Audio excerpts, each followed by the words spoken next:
Sexual assault in this country is epidemic. It happens on average every 98 seconds. Most attackers are not well known, but often they are known to their victims. Jericka Duncan visited the Cleveland Rape Crisis Center. How many of you all were sexually assaulted, by show of hands, by someone that you knew and someone that you trusted? What happened? My first experience as being sexually violated goes back at the age of 5. I was abused by a man who lived in my neighborhood.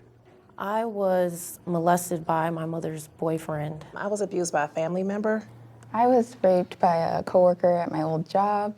I was sexually assaulted 5.5 years ago by a coworker of my husband. I'm a survivor of childhood sexual abuse and rape.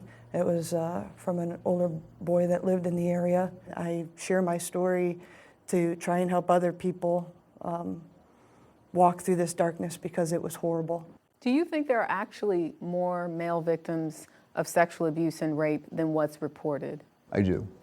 It's something that's very hard for men to face. And if you were to come out and say something, it chips away from your masculinity. I feel like the biggest lesson that I had to learn was that the real victory was me breaking the silence.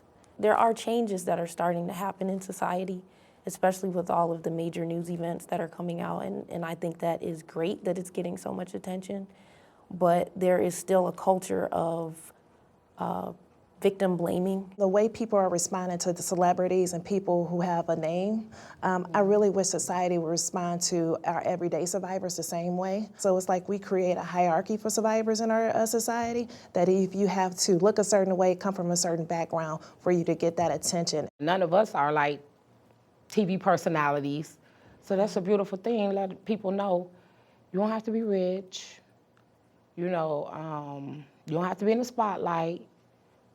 Violation is violation, rape is rape. Sexual assault and abuse and rape is really about the power and the control, not the sex. So to see that being exposed on such a huge level and such a consistent level brings me joy, because it feels like, okay, now we can get real.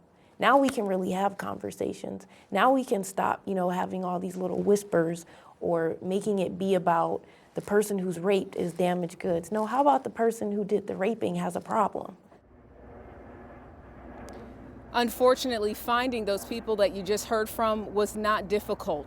We partnered with the Cleveland Rape Crisis Center, where last year more than 36,000 people used their services. Anthony? Jericka Duncan in Cleveland tonight. Thanks. You can see much more of Jericka's interview on CBSN, CBSNews.com, and if you subscribe to the Evening News podcast on iTunes.